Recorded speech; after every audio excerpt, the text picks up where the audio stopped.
Next देख रहे हैं इफेक्ट ऑफ एक्सटर्नल फील्ड। अब जो नॉन पोलर डाइपोल है, डाइलेक्ट्रिक है, उस पर हमने क्या किया, एक एक्सटर्नल फील्ड लगा दिया।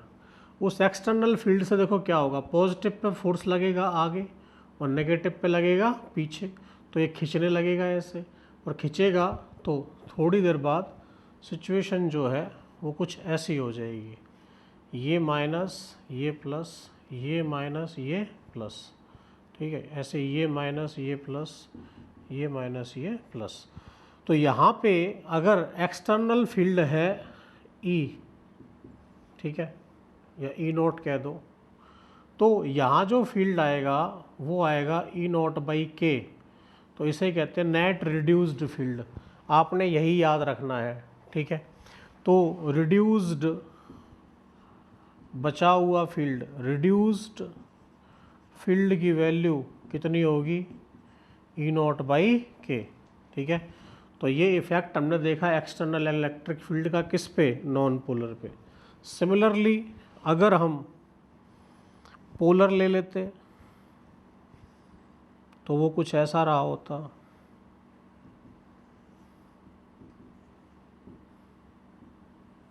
ठीक है। जब हम इस पे एक्सटर्नल फील्ड लगाएंगे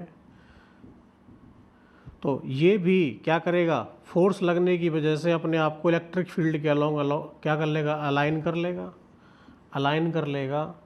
तो इसका अरेंजमेंट भी बिल्कुल सेम ऐसा ही हो जाएगा। तो चाहे पोलर हो चाहे नॉन पोलर, अंदर जो फील्ड होगा, अगर डाइलेक्ट्रिक कांस्टेंट के है तो अंदर फील्ड की वैल्यू क्या होगी, ई नॉट बाई के, जिसे हम क्या कह रहे हैं, रिड्यूस्ड फील्ड। क्या कह रहे हैं, रिड्यूस्ड फील्ड। तो आपको ये याद रखना है कि चाहे पोलर हो, सॉरी चाहे नॉन पोलर हो चाहे पोलर, ठीक है, दोनों को जब हम एक्सटर्नल फील्ड में प्लेस करते हैं और एक्सटर्नल फील्ड है ई नॉट और डाइलेक्ट्रिक कांस्टेंट है के, तो जो फील्ड अंदर बचेगा वो होगा ई नॉट बाई के, क्योंकि डेरिवेशन में यही काम आएगा हमारे, ठीक है। अब यहाँ पे दो तीन चीज़ें आप देख सकते हो कि पोलराइजेशन कैसे हो रहा है, ठीक है। तो पोलराइजेशन क्या है कि जब हम फील्ड लगा रहे हैं तो फील्ड लगाने से जो डाइपोल हैं वो क्या हो रहे हैं, डिस्प्लेस हो रहे हैं, इसे हम कहते हैं पोलराइजेशन। क्या कहेंगे इसको हम, पोलराइजेशन। समझ में आया, ठीक है। तो पहले एक बार ये समझ लो, ये देख लिया हमने। नेक्स्ट, अगर मान लो हमने एक कंडक्टर लिया और कंडक्टर को जब हम एक्सटर्नल फील्ड में प्लेस करेंगे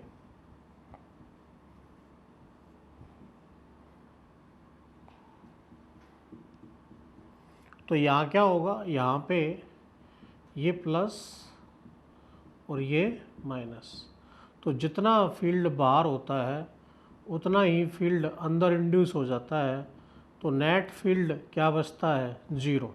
तो नेट फील्ड क्या बचेगा, ज़ीरो।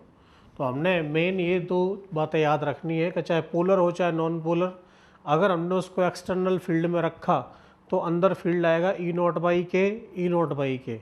लेकिन अगर कंडक्टर हुआ तो अंदर फील्ड क्या आएगा, ई नॉट, ठीक है। यहाँ पे हम एक टर्म डिफाइन करते हैं, पोलराइजेशन। पोलराइजेशन क्या है कि जब हम एक्सटर्नल फील्ड में किसी भी पोलर या नॉन पोलर डाइलेक्ट्रिक को रखेंगे तो जो डाइपोल्स है it will get separate, separate मतलब एक नेट डाइपोल मूवमेंट जो है वो जनरेट हो जाएगा। तो यहाँ लिख सकते हैं हम, व्हेन वी प्लेस पोलर और non polar dielectric in external field, when we place polar or non-polar in external field, they generate dipole moment inside dielectric, इसी प्रोसेस को हम क्या कह देते हैं, पोलराइजेशन। और इसको डिफाइन कैसे करते हैं, polarization is dipole movement per unit volume. तो dipole movement per unit volume कितना होगा, उसे हम क्या कहते हैं, पोलराइजेशन कहते हैं। नोट कर लीजिए इसको। पोलराइजेशन डेंसिटी, देखो अभी मैंने जो बताया था पोलराइजेशन, उसी को पोलराइजेशन डेंसिटी कहते हैं, सिग्मा पी। तो वो होगा dipole movement per unit volume. अब देखो इस तरह का एक कैपेसिटर हमने लिया था,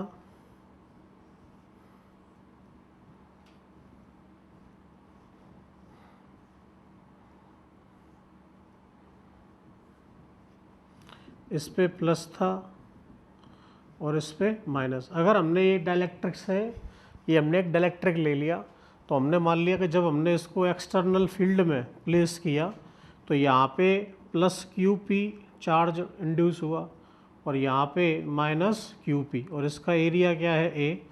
तो जो सिग्मा चार्ज डेंसिटी होगी वो क्या हो जाएगी, क्यू पी अपॉन ए, यही होगा।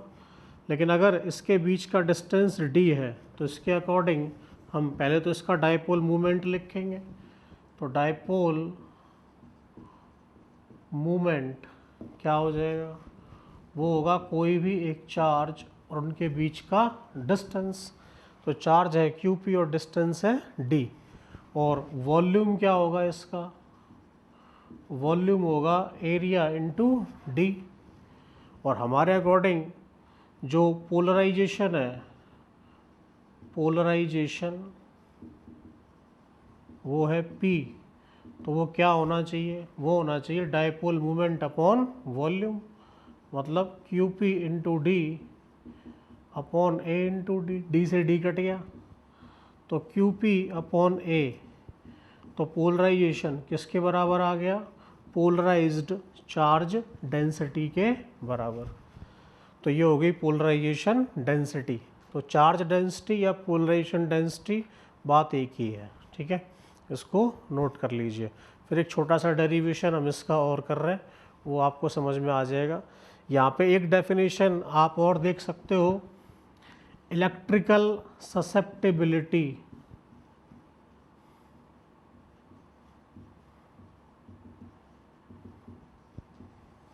वो होता है चाई, क्या पढ़ते हैं इसको, चाई, ठीक है।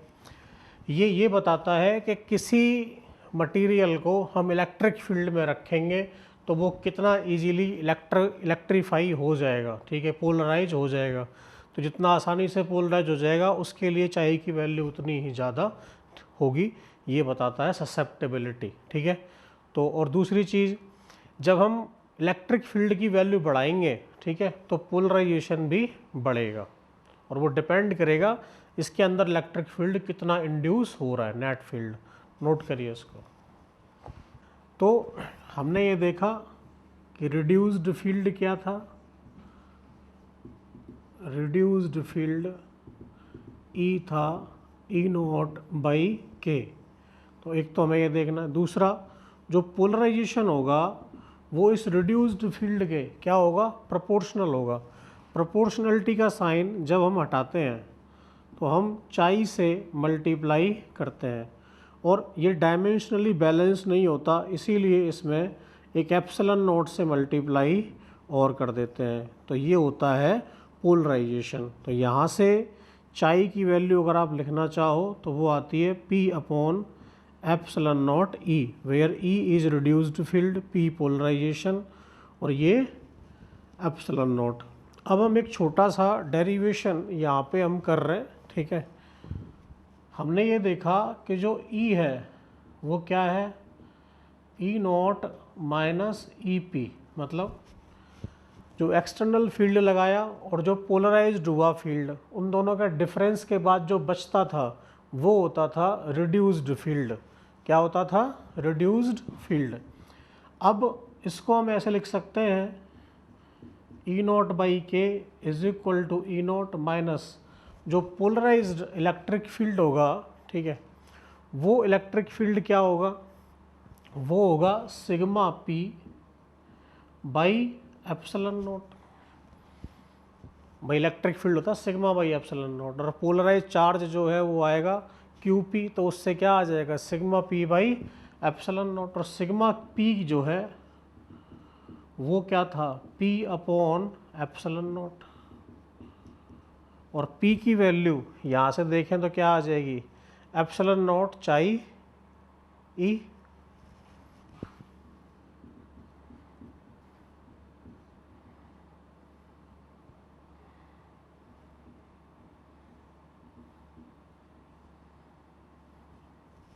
ठीक है, इससे ये कट गया, तो ई नॉट बाई के, ई नॉट माइनस चाई ई की जगह क्या आ जाएगा, ई नॉट बाई के।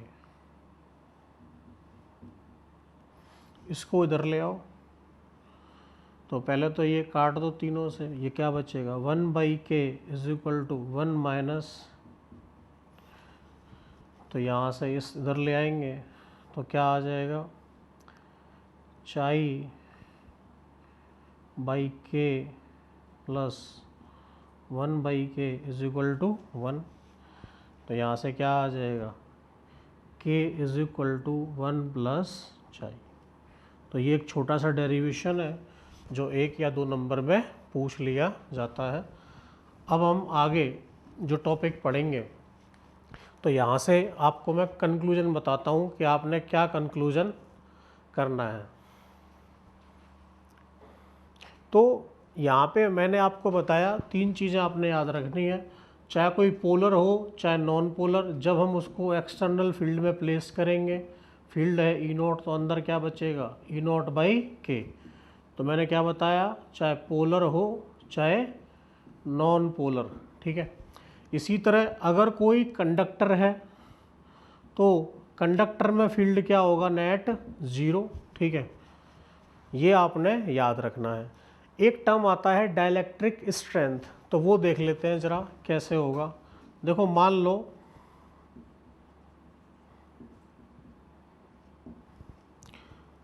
अगर हमने एक पोलर डाइलेक्ट्रिक ले लिया और वो इस तरह से है,